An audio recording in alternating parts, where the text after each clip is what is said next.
In this video today, I'm going to teach you how to grip your skateboard and set up a new skateboard so you don't have to rely on the people at the skate shop doing it for you. Starting off with what you're going to need. Want a skate tool, razor blade, hardware, trucks, new board, grip tape. If you're putting trucks on that you've already been skating, it's really important to remember which one is the front versus back. This will really help your new board feel as similar to your old board as possible. Typically, if you don't remember that, you will quickly realize as soon as you step on your board that you got your trucks reversed.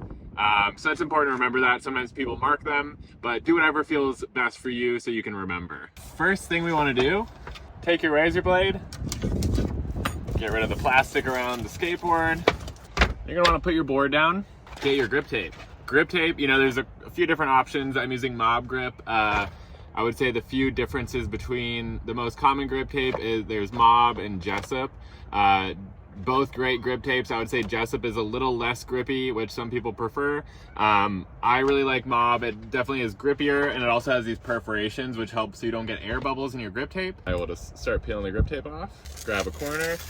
I usually peel about halfway down. So what you're gonna do is get your grip tape positioned over your board. Just lay it down so the back part of the grip is just slightly over the tail, or whichever side you're starting on. Then it's always good to take a look over, make sure you can't see the sides of your board sticking out. That just makes sure your grip tape is lined up properly. And then slowly just start pushing down. And this is where that perforation is really gonna help out. It'll really help alleviate any air bubbles you may have gotten. And then just slowly work your way down and just kind of keep peeling the grip tape as you're pushing down, just working your way along the board. And then once you get to the end, you can hear some of these air bubbles getting pushed out with the perforation. But like I said, if you're using another grip tape that doesn't have perforation or you're still seeing air bubbles, all you gotta do is take a little razor blade and kind of poke them out. Not a big deal. Got the grip tape on the board. You want to make sure it is pressed down pretty firmly around the outside. The next step is you're going to take a metal tool. Sometimes people take a screwdriver. My skate tool is metal. And you just go around the edge of the board. This is really going to help make the grip tape easier to cut and also give you an outline of where to be cutting on that grip tape. So I'm going to start this process and then we'll kind of show you what it looks like when I'm done. So you want to do, I've already completed this. Thought I was filming and I wasn't. So this is already done. What you do is you take your metal tool, whether it's a screwdriver or your metal skate tool, and you just work your way around the board.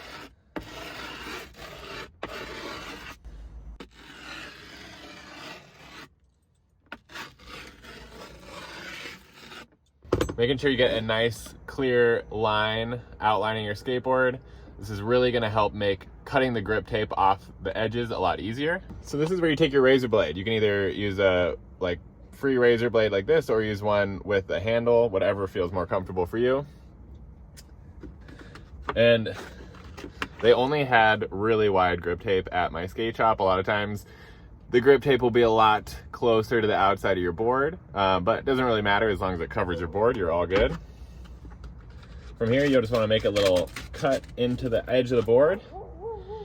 And then you're just gonna follow this line down, and usually what I do is keep the razor blade at a bit of an angle towards the board as you slide, keeping tension on the grip tape.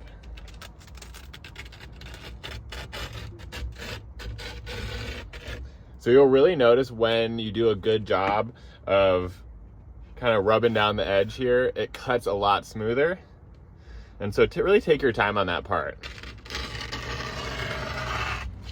Once you're done, board's looking good. I see I have a little air bubble here.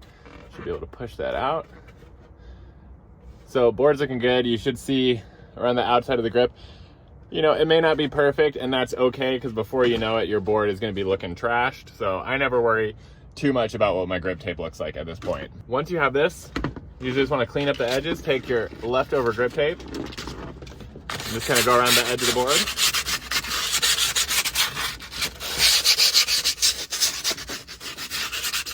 All right, so now it comes on to putting on the trucks. So it's always important to see which is the tail of your board, which is right here, which is the nose of your board, which is right here. The best way to tell this is the tail is always gonna be smaller than the nose. So a lot of times if you look at the board like this will come out a little bit less from where the trucks are than the nose.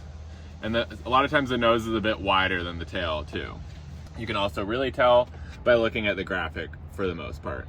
Next, we got to make some holes in the grip tape for the bolts to go through so we can put on the trucks.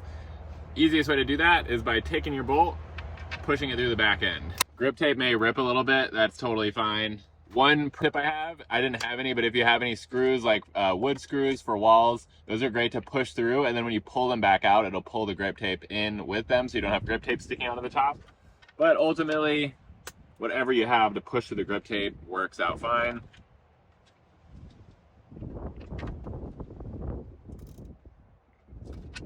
So let's do this all the way around.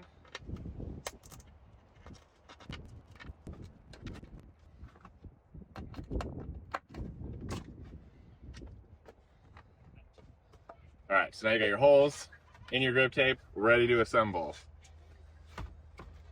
So this is where it's important to remember. You gotta remember, this is my back track, so I'm gonna make sure it's in the back. You always wanna have this part of the truck facing inward. So you wanna have these two pieces of the truck facing towards each other, otherwise your board is not gonna turn properly. I would say this is something that's really important to remember when setting up a new board, especially if you haven't done it for the first time. So always double check, these gotta be facing each other. So what I do is I just put my truck on over the holes, and I will grab some hardware and just start putting it through.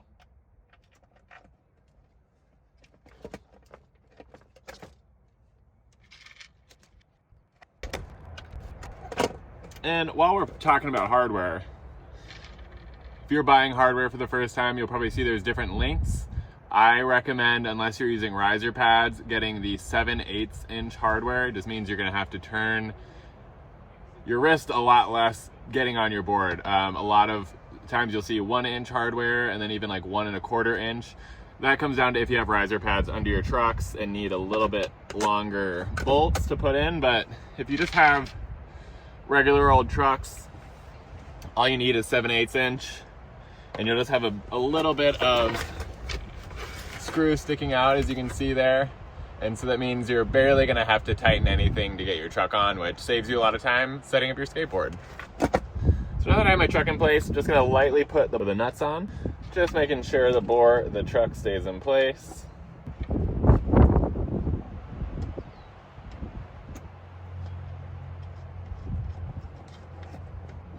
And then you do the same thing on the other side. Again, making sure this, which is your kingpin, is facing inside.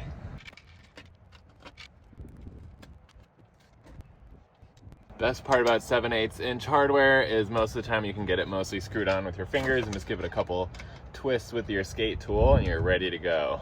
All right, so got everything on, a little loose, just gotta tighten that into place and we are ready to go.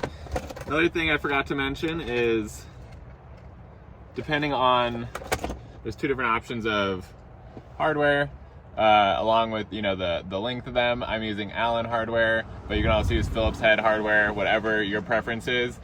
Most skate tools will come with an Allen and a Phillips head, and so you should be set either way.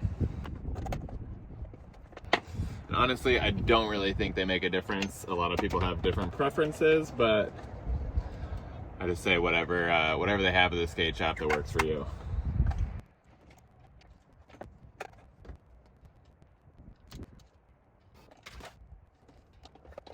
You want to tighten your bolts just to the point where they're flush with the grip tape. You don't want them sticking out at all because you'll feel that through your shoes. You just want it to feel completely flush on top. Don't worry about making it too tight.